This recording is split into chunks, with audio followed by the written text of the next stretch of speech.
right, so welcome back to the channel, guys. It is me, 8744. Today, guys, we are live to discuss about the Champions League Matchday 2 recap, guys. A lot to discuss, guys. There is so much to discuss. And yeah, like I said, guys, we're going to go ahead and get started. And yeah, let me go ahead and tell people we're live. And yeah, we're going to go ahead and get started, guys. We're going to go ahead and get started. Remember, guys, the stream will be very short. I cannot be here for too long because, of course, I have a meeting to attend in around 30 to 40 minutes from now. So please understand that I won't be able to bring guests on for today if you guys are wondering and that kind of stuff. And yeah, I do apologize. And maybe we can discuss when I get back. We'll see, though. And yeah, like I said, guys, remember, guys, to send your messages in the chat. I'll be reading as much as I can. And yeah, as I said, guys, it is what it is. And so, yeah, let's go and do this, man. Live now for the Champions League. Let's read some comments, man. I'm live at almost the same time, bro. Hello, guys. I'm new to the channel. When will the stream start? Sup? Haaland's the best City player the City has.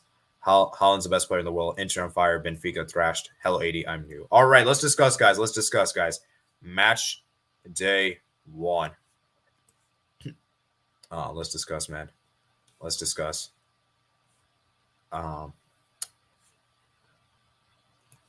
So let's go ahead and let me go ahead and share my screen, guys, so you guys can see. And we're going to go ahead and go through this, guys. So we're going to go from Group A to Group H. Okay. So let's go through yesterday games first. So let me go ahead and share my screen right here.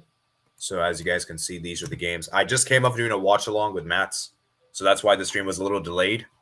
And yeah, we're going to go ahead and get started. So let's start with Group A first. So let's start with the Galatasaray 1, Bayern Munich 2. What a game that was, guys.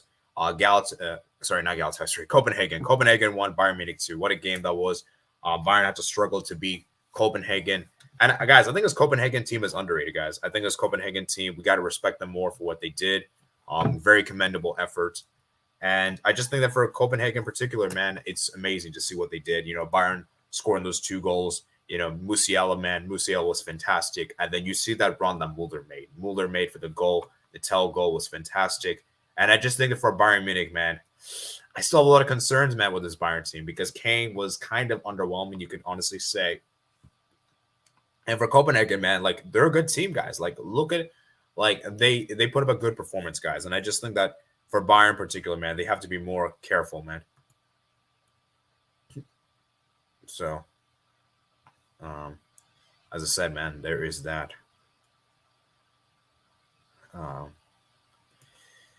So, I mean, what's your guys' thoughts on the Copenhagen 1, Bayern Munich 2? I mean, for me, guys, Bayern Munich winning was about expected, but like the win that they got against Bayern was not as pretty as we had thought it would be. So, yeah. So, yeah, for Copenhagen, man, it's amazing, man. You know. So.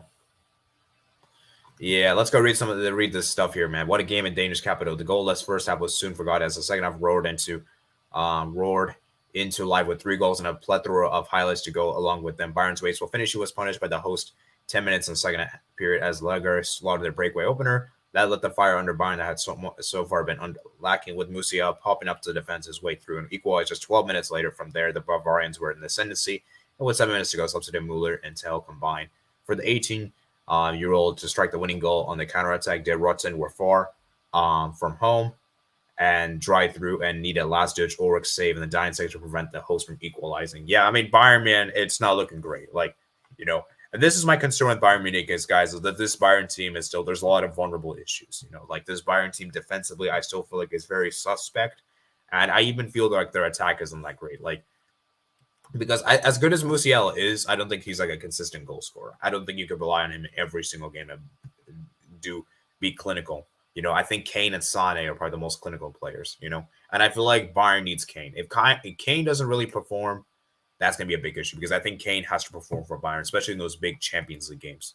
So, yeah. Remember, guys, to like and subscribe. And, yeah, like I said, guys, like and subscribe, man. So, remember to do that. Okay, so we're going to let's try to reach 10 likes on this video, guys. 10 likes to the stream.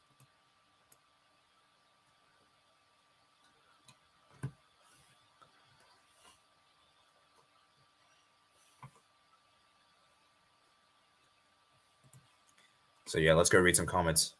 Haaland is finished next stream.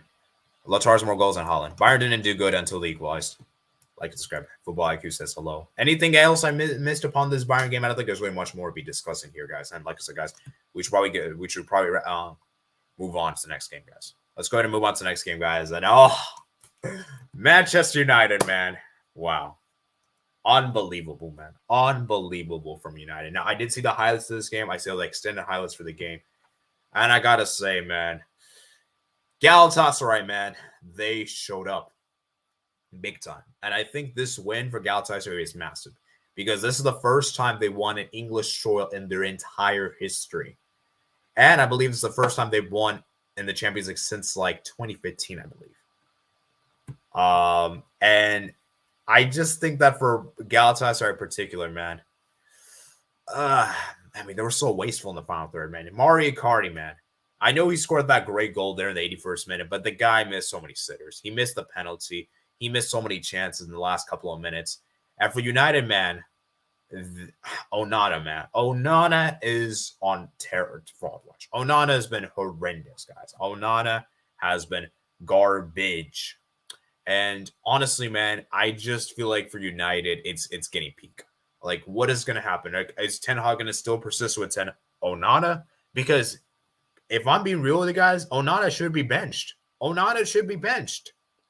Because this is unacceptable. You know? Let's talk about that first goal, man. What a pass that was from Rashford to Højlund. Højlund, good finish there. And then the second goal, man.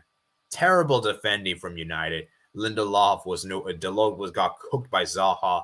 And that was terrible goalkeeping. What was Onana doing there? And then the second goal, man. What a finish that was from Højlund. Unfortunately, it was offside. And then that brilliant finish from Højlund for the second goal. A great fantastic solo goal was amazing. And then obviously the equalizer for Galatasaray, man, it wasn't good, you know. And obviously, And then obviously the third goal, man. Then we talk about the penalty incident. You know, Onana gives away the ball in a dangerous position. Casemiro has to make a sliding challenge, and it's a red card. It's a red card, second yellow. And obviously, Icardi steps up, skies his penalty, and then Icardi scored his penalty. He redeemed himself in the 81st minute. And Davinson Sanchez, man, we got to give credit to him. The guy was fantastic on the day. Got 2 assists as a center back, which is crazy. As a center back to get 2 assists is unbelievable. And I think for Galatasaray, man, this is huge. This is huge win. Let's go read the full time here because, like I said, I didn't watch the game. So let's see what they say here, man. So Icardi came off the bench to miss a penalty before scoring the winner for Galatasaray and enthralling Champions League victory over United. Højlund netted the opener after getting the end of Rashford's cross with Zaha canceling out with the strike with bouncing finish over Onana. 5 minutes later, Mount had a goal bound shot blocked by Mabry. Oh, yeah, Mount was actually pretty good on the day, which was surprising. Before the break with Højlund, then denied his second after the flag went out for offside. However, the International scored again after making the most of a slip from Sanchez. Davinson Sanchez, yeah, that goal he was terrible for. Running through on goal before chipping Muslera. Arcatugula then leveled the match for a second time before Galatasaray awarded a penalty. Casemiro was shown a second yellow card after his wild tackle on Martins, only for Icardi to blast a shot wide. The former Inter man did not let it affect his confidence, though. With the striker netting the winner with a delicate chip over Onana. The pressure continues to mount on the Red Devils. So, yeah, let's go read some comments here, guys. Hello says, didn't look good. I was saying Copenhagen plays good football. Yeah, guys, Copenhagen actually plays really good football. The issue for them is that they can't close out games. That's a big issue for them because this is the second time where they allow a lead to slip, you know. And for Copenhagen, if they want to advance in this group, they cannot let those results slip. You just can't. And I think for Copenhagen in particular, they have to finish off games. Okay. Icardi, an incredible striker. Mannion flop big time. Haaland is overrated in the mid. Okay, we'll talk about Haaland when we get there, guys. We're on to Group A, guys. Long time I've been on live stream. Jeremy bicycle kick disallowed. Alvarez more useful than Haaland. Onana was the best goalkeeper in the Champions League last year, plus Ten Hag's coached him for 3 years when he was Ajax. They knew what they were buying. Onana is underperforming, but why it always happens to United. You know, that's the thing, guys. Like, every player that United buys seems to be a flop. Like, most players don't succeed at United. Most players don't. It's just the simple reality. So, yeah, it's crazy, man. It's crazy. So, yeah. Okay. Let's move on to the next game, guys. Let's move on to the next game, unless you guys have any other further thoughts on this game. And I think for United, I want to say this right now. United have to win away in Turkey. if United do not win away in Turkey, United is getting grouped. Like, I think United is getting grouped if they don't win away in Turkey. They have to win in Turkey. See, a draw is not enough because remember, you need 12 points. You need 10 points to advance. And I know people are going to tell me, oh, Bayern, what about Bayern the last game? Dude, the thing is, like, sure, Bayern will probably play their second string team, but Bayern is still a very difficult team to play against, you know? And I think United need to win. I don't think a draw will be enough. So, yeah. I just think it's going to be interesting to see what happens for United, man. And, yeah. It's going to be interesting. So, we're going to go ahead and move on to the other games of Group B real quickly. So, yeah, moving on to Group B, guys. We have Lens 2, Arsenal 1. Arsenal, man. Really, Arsenal. Wow, this is an amazing result for Lens. Shout out to Lens, guys. A lot of people underestimated Lens big time in the Champions League. A lot of people said these guys would finish bottom. Well, I mean, I also did as well, but I knew that they would put up a good fight. They wouldn't just finish bottom, just, be like the team that would just that get 0 points, I knew this team would put up an effort, and this is amazing for them. To beat Arsenal is incredible, and you have to give credit to Lens in particular. As for Arsenal, man, they were atrocious this game. Absolutely atrocious this second half. The second half wasn't great. And I think for Lens in particular, they took advantage and they capitalized upon it. And Bukayo Saka's injured. That's a big, big injury concern for Bukayo Saka. And why does Arteta keep overplaying him? That's something I never really understood. That is something that's concerning. Gabriel Jesus scored a nice goal there. Thomason scored a nice goal there. And while he scored the 69th minute. So for Arsenal, man, it's looking bad, man. It's looking bad. So let's go read what it says here, guys. Let's read right there. Full-time whistles blow and sends a home crowd into raptures as they celebrate a famous 2-0 win at Stade Beloit de Liège. They have come from behind to do so as Thompson's loose pass was latched on by Saka before he sets up Gabriel's rifle home put the gunners. And Lens in particular, Thomason responded brilliantly, were leveled shortly as the former Strasbourg midfielder found the back of the net with a sublime finish to atone for his earlier error. The host would be the side to kick on and win the game as Fernandesco's 69th minute cross was turned home by YPP to put them in front before they bravely saw the game out for a huge 3 points. So I think for Lens in particular, this is amazing. Now, as for Arsenal, I still think Arsenal will top the group. I think Arsenal should still be okay with that. But I think the bigger concern for Arsenal is Mikel Arteta not rotating? Because for me, Mikel Arteta needs to rotate this team better. Why am I still seeing like Saliba, Gabriel, Tomiyasu? Because remember, guys, Arsenal have a big game this weekend. They're playing Man City this weekend. Ben White. And so I just think that for Arsenal, man, it's going to be interesting to see what happens in knockout stage because that's where they're going to get tested, guys. Because let's be real, guys, this group is not that strong, so they're not going to get as tested. But once they go in the knockout stage, man, they're going to get tested, of course. And so yeah, man.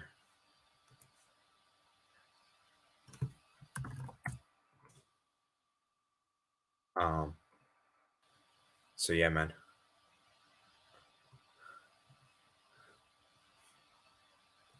It's going to be interesting.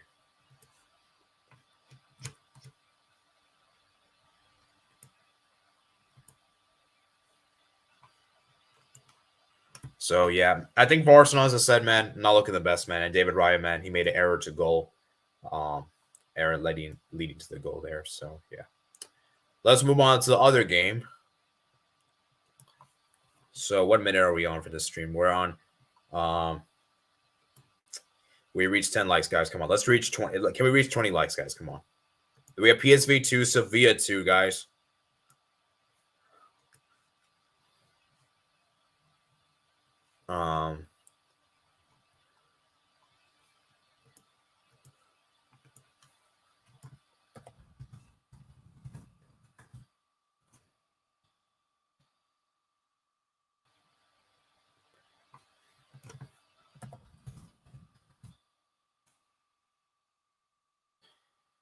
And Sevilla, man. I mean, Goodell, man. What a strike that was. An amazing, amazing strike. Then obviously, De Jong scored a good penalty there. And then En-Nesyri, man, the 87th minute. That was a great, great header there. And then Teze scored the last minute to give PSV a crucial, crucial point. The Pedrasso actually scored in the 52nd minute. It was ruled out for a foul. Actually, let me read some comments right here. HQR says, Glazers need to go. Wise Man say struggling. They need to buy Osimhen. I mean, they already have Alvarez. I don't think Napoli's going to willing to let Osimhen go. So, yeah.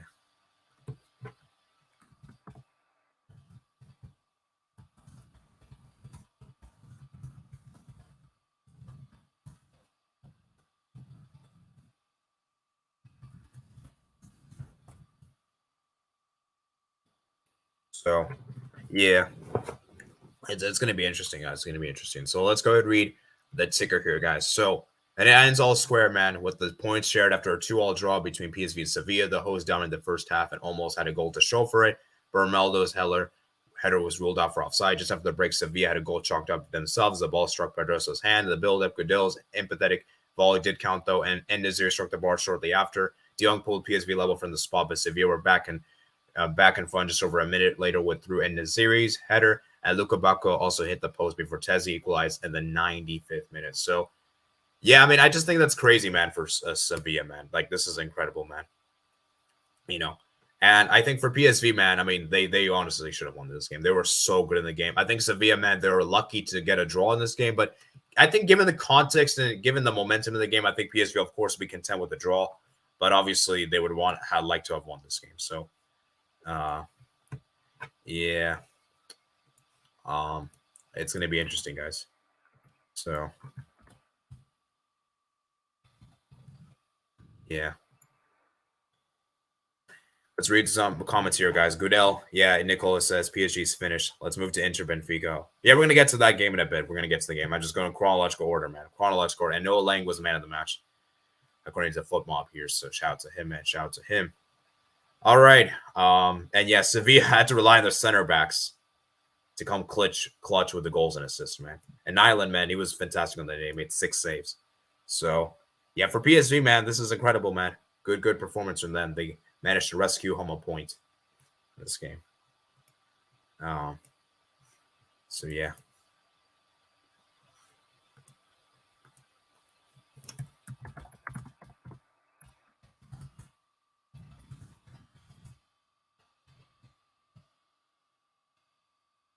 Okay, let's move on to Group C, guys. Group C time. Guys, smash like button. How many likes we're on? We're at 11 likes, guys. Come on, let's reach 15 likes, guys. 15 likes. So Group C, guys, we have Union Berlin 2, Braga 3. I feel so bad for Union Berlin. They put up a great performance, man. And you got to give credit to Braga. They were a fantastic. And that Brumo goal was one of the best goals I've seen in the tournament. Like, that was an incredible goal there. Becker scored a brace. Gosson scored. And I think for Union Berlin, man, the guys, like, it was just so sad. You know, but I think Braga, they put up a good effort. And like I said, guys, this Portuguese team is underrated, man. This Portuguese team is underrated. Castro scored the 94th minute, then rebound there in Nekatea, and then obviously this wonder goal there, and then obviously Becker scored a goal there in regular play, and then he scored a goal in the fast break. So, yeah, I just think that for Braga in particular, man, the defense is letting them down, man. The defense is letting them down big time, and that's what's really unfortunate, man. Really unfortunate indeed. Let's read the ticker here, man. Braga came from 2 goals down to beat Union, a dramatic Champions League encounter. Union were the better side in the first half and thought they had broken the deadlock through Gossens, but the goal was just allowed after VAR ruled out there was an offside early in the move. The hosts retained the momentum, raced into a 2-goal lead. Becker poked a shot through the legs of Matthias to score his first before adding a second with an empathetic finish after rushing on to a flicked header from Tuzard and Nakatea. Then have the deficit for Braga reacting quickly to get on the end of the rebound to finish with ease from close range. Bruno was quiet before the break, but announced himself in the game with a stunning equalizer. He rushed onto Horta's knocked down and curled a strike into the top corner from outside the box. Aronson came off the bench and headed wide before Braga won in the final seconds. Bruno played a short pass back to the substitute Castro, who drilled through the shot across the goal into the bottom corner from distance. Yeah, man. I feel so bad, man. Aronson, man, missed a sitter, man. Aronson missed a sitter right at the end. Oh, man. Yeah, it's just so unfortunate, man. Like, the problem with Union Berlin is the goals, man. That's like kind of like a big concern I have with this team because it feels like for me, this team doesn't really have anyone in that attack besides Becker, you know, and that's what's really unfortunate. So, yeah, I just think that for Union Berlin, man, they put up a great effort, great game, and yeah, where's Aronson's shot? 85th minute. Yeah, that could have been a huge chance, man, for Aronson scoring his first Champions League goal and possibly scoring the winner. So, yeah. Dang, we're already 20 minutes in, and wow. We got to wrap this up, man. I'm going too detailed, man. Let's read some comments here. Massive result for Braga, particularly as Real Madrid is next. All right, we'll talk about PSG, man. We'll get to the PSG pack. Mats, I'm sorry, the referee was off. You should have heard 2 penalties. IDK what was going on. Porto was way better. Ter Stegen might have saved one of those penalties. All right, moving on to the next game, guys. The next game we have here is Napoli 2, Real Madrid 3, guys. Guys, I'm going to say this right now, guys. This might seem controversial to say, but Napoli is not the same without Spalletti. This Napoli team isn't the same. I know people are going to tell me, oh, they lost Kim Min-jae. For me, Kim Min-jae is a big loss, but isn't the huge loss. For me, Spalletti is a huge downgrade from Rudy Garcia. Rudy Garcia, I'm sorry, is an awful, awful coach. He's terrible. I'm sorry. Like, there is no other way to put it. The guy is a terrible coach, you know? And I just think that for Real Madrid, they showed their class in this game. They showed their class with their clinicalness in the final third. And you got to give credit to Bellingham. That was a fantastic goal. I put him in the thumbnail. He was fantastic, guys. And, dude, he's been unbelievable, man. Unbelievable. And I know us Barca fans, we are kind of inclined to hate him for what he is doing, but you have to give credit to him. And the Valverde, man, the guy is wicked when it comes to long shots, you know. Vinicius scored a nice goal there as well. Ostergaard scored a goal from the header, and Zelensky scored a controversial penalty.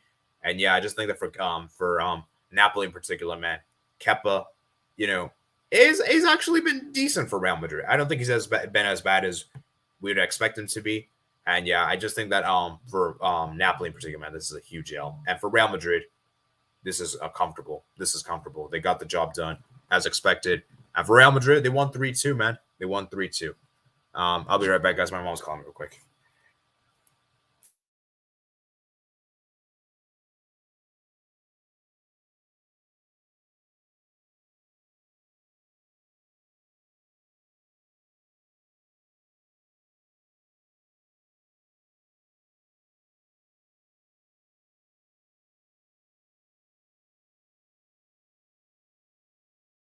Okay, guys, we got to round this up real quickly. Like, I'm going to round through these games. I'm going to speed through these next couple of games because I have to go in around 10 minutes. So we got to quickly read this up. Rudy Garcia is awful.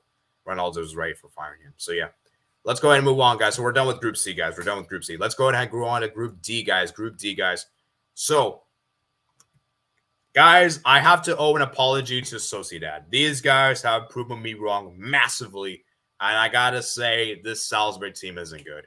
They have sold so many big players this summer.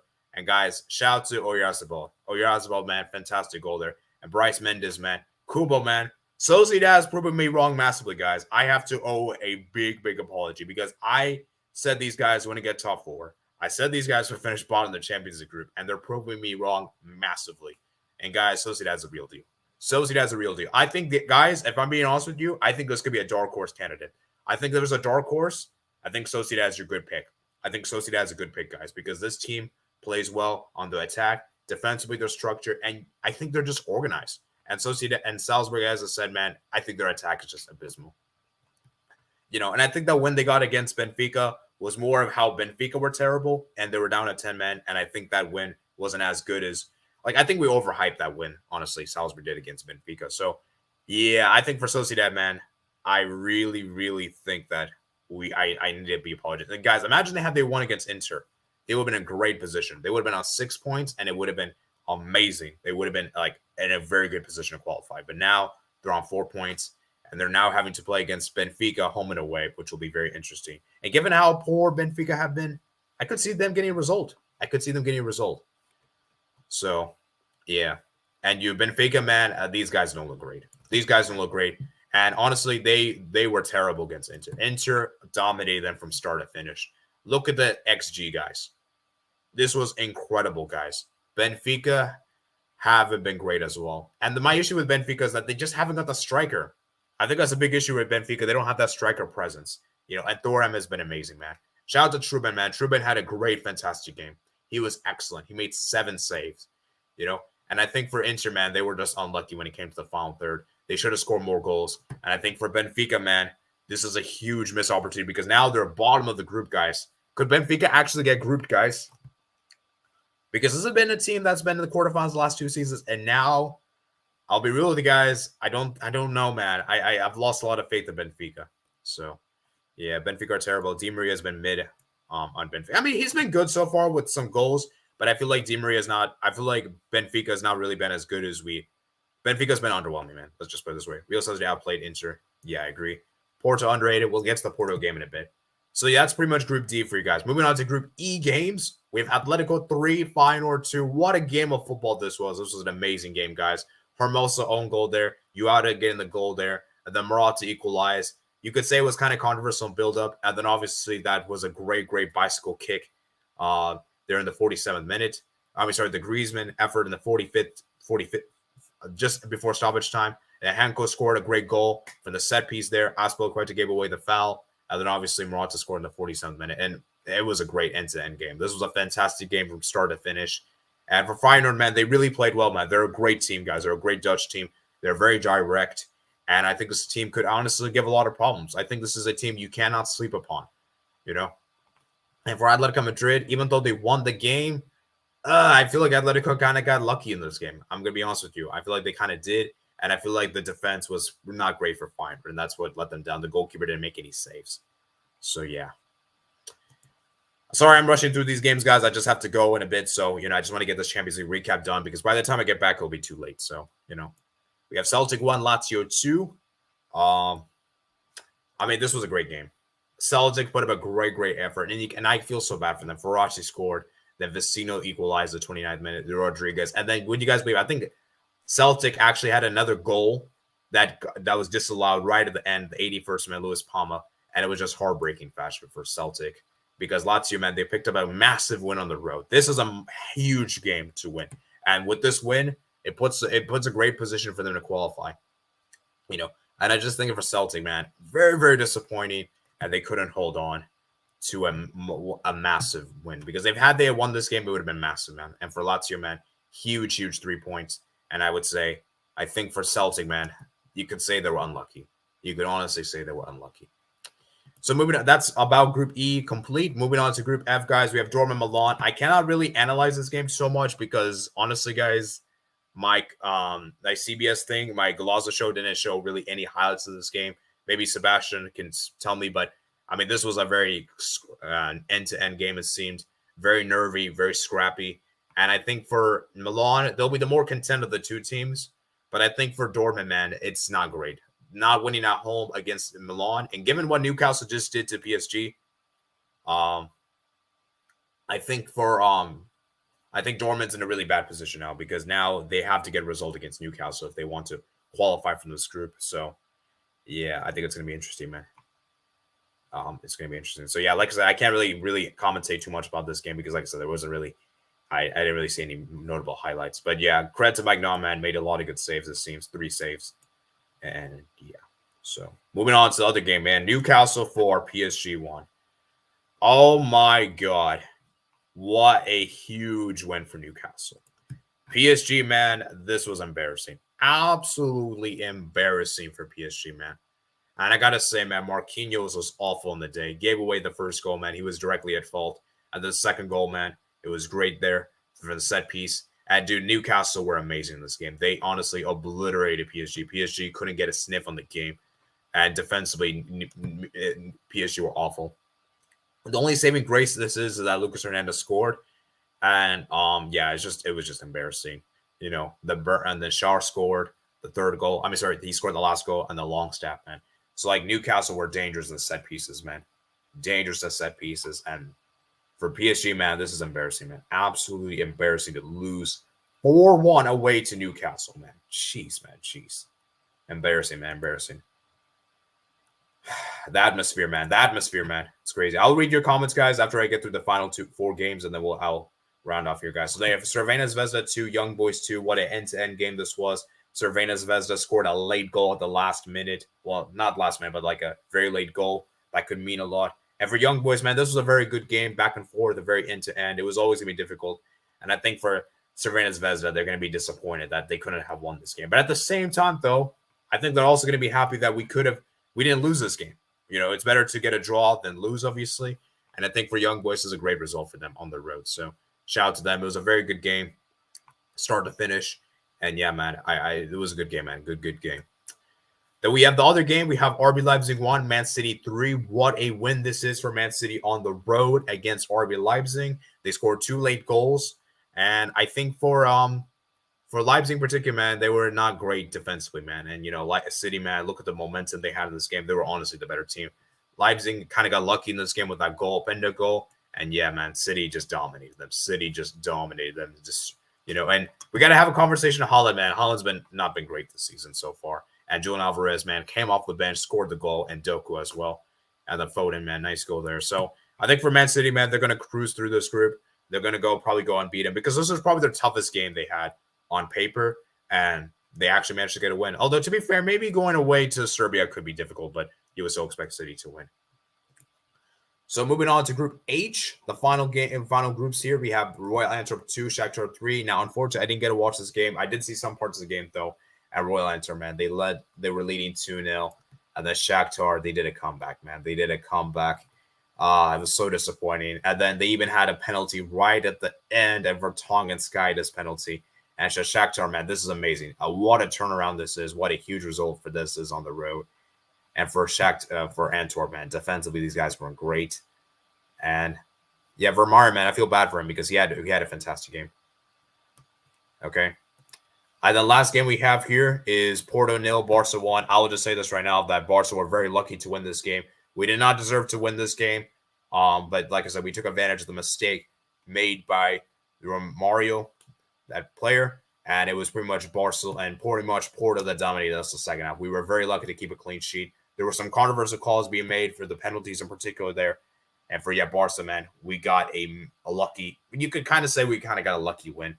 And yeah, man, so that's pretty much it. So I hope you guys did enjoy this recap of the Champions League. Let's read some comments here real quickly, then I'm going to head out, guys. I have to go, unfortunately. If Terme was on site, he would have got recognition. He just wants to score a bicycle kick in the UCL. Lazio, Steve will love that. Lazio top of the group. No. PSG United in the same position. Hiring great coaches constantly failing. PSG versus AC Milan will be good. What a win for Newcastle. Dan Burn. PSG couldn't handle the atmosphere. Saudi takeover. Qatar takeover. Young boys might get to the Europa League. Holland's job is only to score. And Alvarez replacing Guerrero. Anthony Taylor and his late subs cost sport. Oh, yeah, the referee wasn't great today in particular. So, are we really surprised there with that, though? But yeah. Anyways, I'm going to round off here, guys. Hope you guys did enjoy the stream. Remember, guys, like and subscribe. And yeah, like I said, guys, I'll see you guys later. Maybe we could do like a VC or Twitter space for you guys to give your opinions and that kind of stuff. But yeah, unfortunately, I have to go now. So yeah, I'll see you guys later, man. Remember to become a member of the channel, get access to members, videos, member streams. And yeah, I'll see you guys later, man. Peace out.